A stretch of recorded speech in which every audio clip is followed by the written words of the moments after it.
Hello friends. Now let us continue with the rule 4 of the place of provision of services rules. Now this rule speaks about place of provision of the performance based services. Now performance based services means what? The services which require a performance of some activity, maybe over the goods or maybe over the recipient of the service. So if we can just see, services provided in respect of goods that are required to be made physically available by the recipient of service to the provider of service, or to a person acting on behalf of the provider of service in order to provide the service.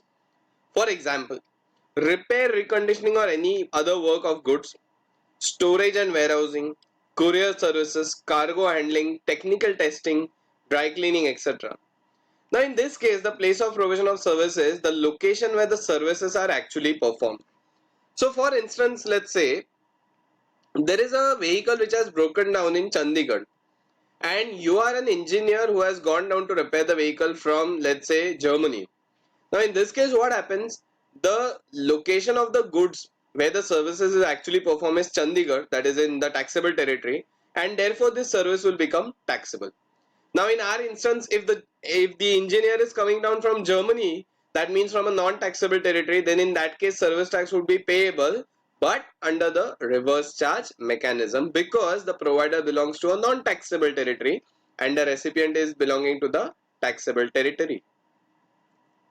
Now if these services will not cover services where supply of goods by the receiver is not material to the rendering of service, like where supply of goods is not substantially important for the service, in that case this rule won't be applicable. Example, giving a consultancy report commissioned by a person on a pen drive belonging to the customer. Now see, over here pen drive is just a medium of data transfer, so per se it does not really matter whether the pen drive has those exact content or is pen drive to be considered as goods over there. That is not really something that we need to understand.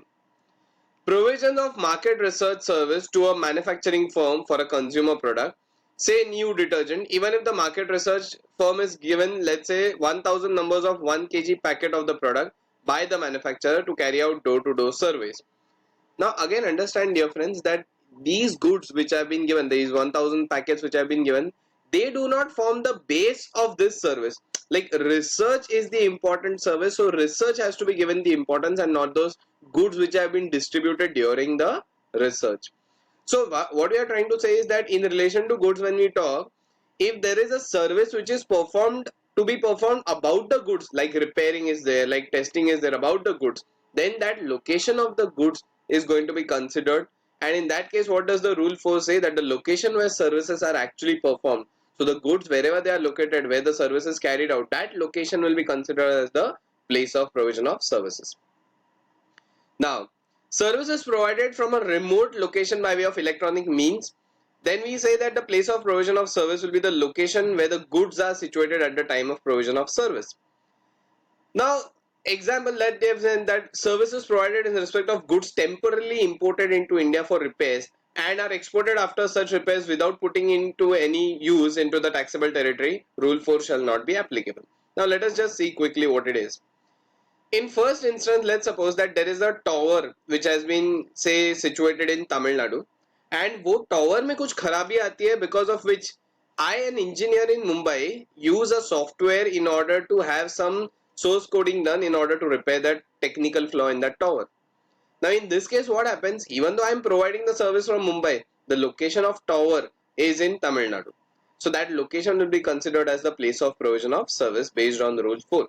What they are saying over here is that अगर कोई goods India में import होते हैं for repairs or repairs purpose, let's suppose, and they are going to be re-exported, then वो बोलते हैं कि उन goods के लिए there will be no service tax applicable when services will be rendered on those goods if they have been imported and now are going to be subsequently exported. Now, services which require physical presence of the receiver or the person acting on behalf of the receiver, for instance, cosmetic or plastic surgery, beauty treatment, personal security service, health and fitness, photography, etc. Now, in this case, what happens? The location where the services are actually performed. So, if we can say that there is a particular service of, let's say, health and fitness, say there is a gym trainer who is going to go and train a person. So wherever that person is located, uska location ज़्यादा matter करता है. So if that location is in the taxable territory, yes, the service tax is applicable. If that is in non-taxable territory, service tax will not be applicable. So over here, what I see, services which require physical presence of a receiver or a person acting on behalf of the receiver. So उस person का location कहाँ पे है जब ये service render हुई, that location will be considered as the place of provision of service. Now moving on to rule 5, it speaks about place of provision of service relating to the immovable properties. Place of provision of services provided directly in relation to the immovable property will be the location where the property is located or intended to be located. For example, I have a bungalow in say Pune, and this construction of the bungalow is going to be done by a firm in Pune. Fair enough. The architect that I have appointed for this bungalow is a person belonging to United Kingdom. So what is happening? There is a service provider in UK who is the architect, who is going to give me consultancy about my bungalow, which is going to be situated in Pune. Now since it is going to be situated in Pune, it is going to be in the taxable territory. So services consumed about this immovable property which is located right now, it is going to be intended to be located, then such location of the immovable property or the intended location of such immovable property will be considered as the place of provision of service. मतलब इस immovable property के बारे में कोई भी service जब हम लोग को कंसिडर करनी है, तो the location that has to be considered as a place of provision will be that place where this property is situated और is intended to be situated.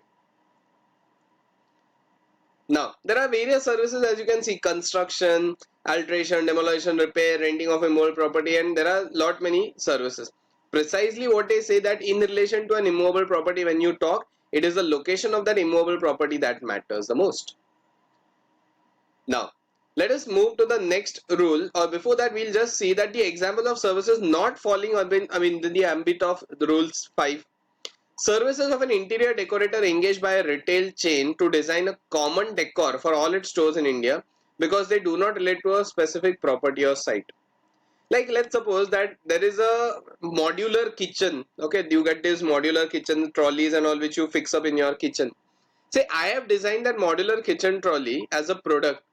Now somebody who has designed that trolley, he has designed it because he's going to sell it over the entire country. Means that modular kitchen will be sold across the entire country. So we don't really know right now for whom that modular kitchen is being devised. So ऐसे ही designer की अगर कोई service होती है तो I'll not say it is going to fall under rule 5, that is under the immovable property category. Repairs and maintenance of machinery which is not permanently installed, because this service is related to the goods. Now again, repairs and maintenance किस चीज का है? तो machinery का है, which is not permanently installed. So in this case what happened, it is not immovable property, it is a movable property. So maybe we can say it goes to rule 4 because it is about the goods which are to be performed a service upon. So maybe it is going to go in rule 4 but not in rule 5. Now friends, rule 6, if we move on to it, says that place of provision of services relating to the events. Now place of provision of services is where the event is actually held. So services by way of admission to the organization of cultural, artistic, sporting event, scientific, educational event or entertainment event, and of services note A ancillary to such admission. Means ancillary means in relation to such services. Now what we can say, services of an event. So let's suppose that there is a entertainment kind of a gathering that is there. So let's suppose there is some award function or pageant function, that is an event that is going to be held. Or let's suppose there is a live concert that can also be considered as an event. So ऐसे time पे what is going to be the place of provision? The place where the event actually takes place is going to be considered as the place of provision of service. Now, examples of ancillary services. So, provision of sound engineering for an artistic event, because for such service it is a prerequisite for staging of the event. So, like I told you, there's a music concert. Let's suppose Shankar Ehsaan Loy, the famous singers, they are having a music concert in Delhi.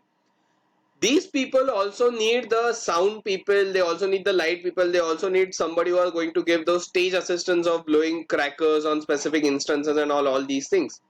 Now since all these ancillary or the related services are relating to the event, the place of provision of such services will be considered as the location where the event actually takes place. So for all these services which will be given for the Shankar Ehsaan Loy concert, for all these cases, the place of provision of services will be considered as New Delhi. So wherever the place of provision of services is, that is the place of the event being held, If that place is in the taxable territory, again we'll say that yes, service tax is applicable. If the event location is in the non-taxable territory, then in such cases we'll say that the service tax will not be applicable. Now, they have given some illustrations out over here. The management school located in USA intends to organize a roadshow in Delhi. Mr. A provides services in relation to such roadshow. Now, what is the situation? The place of provision of services of Mr. A is New Delhi. Why? Even though the school is belonging to USA, where is the show being conducted? That is in New Delhi. That is in the taxable territory, and therefore the services will be taxable. So why ऐसे time पे the location of the event is important. Location of the event is the place of provision of service. So we'll say over here it is the place of provision of service in this given case. Now, place of provision of services at more than one location. Now what happens is that let's suppose that there is a service which is being rendered at multiple places at same time. ऐसे time पे क्या करने का, place of provision किसको बोलने का, that is what has been given. Where any of the services referred to in rule 4, 5 or 6, matlab the services of performance based, services relating to immovable property and services relating to the events, where any of these services is provided at more than one location including a location in a taxable territory. Now understand my dear friends, इसका implied meaning क्या है कि एक service आप जो provide कर रहे हो उसका कुछ हिस्सा आप टैक्सेबल टेरिटरी में रेंडर कर रहे हो, कुछ हिस्सा may be non taxable territory में रेंडर कर रहे हो, but that service is being commonly consumed. So let's see what happens out here. An Indian firm provides a technical inspection and certification service for a newly developed product of an overseas firm. Say for the newly launched motorbike which has to meet emission standards in different states and countries. Say the testing is carried out in Maharashtra 20%, Kerala 25% and international location say Colombo, that is in Colombo 55%. Now the place of provision of services will be Kerala, notwithstanding the fact that the greatest proportion of the service rendered is outside the taxable territory. Why? What does rule 7 say? Where any service is rendered at more than one location including a location in the taxable territory, its place of provision shall be the location in the taxable territory where the greatest proportion of services is rendered. So dear friends, यहाँ पे देखो Maharashtra is having 20% share, Kerala is having 25% share and Colombo is having 55% share. So they have said the place of provision of service in such case will be that place in a taxable territory having the greatest proportion. So Maharashtra is in taxable territory, Kerala is in taxable territory, but Maharashtra का percentage 20 है, Kerala का 25% है. So यहाँ पे हम लोग बोलेंगे that 25% will be considered as the, that is Kerala will be considered as the location as a place of provision of service. Even though some portion of the service is consumed outside the taxable territory, agreed, but still यहाँ पे पूरे value पे service tax लगेगा because provider and recipient are one and the same. Provider has not issued different invoices for that matter, what we can assume, and therefore this entire service would be liable to tax even though some portion is rendered in the non-taxable territory. Now friends, they are saying that this rule is however not intended to capture insignificant portion of service rendered, mere issue of invoice, mere purchasing of order, mere recovery, because the above mentioned services are not actually performed on goods.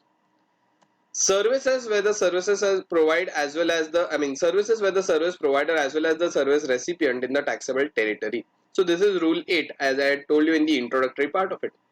Where the location of the provider of service as well as that of the recipient is in the taxable territory, place of provision of service shall be the location of service receiver.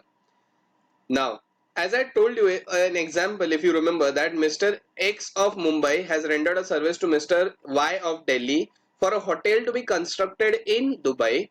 Now, since you know rule 5, we say if it is about a construction of hotel, then ideally it should go for rule 5, which is location of immovable property.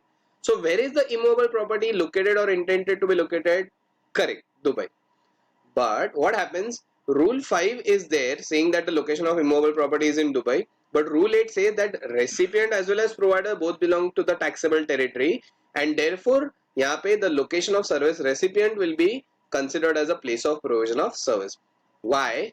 There is a rule in place of provision of services which says that later the better maxim. If one service is classifiable under more than one rule, then it will be having a prevalence in that rule which appears later in the order. So dear friends, our discussion of part 2 gets completed over here. Thank you so much for your patient listening.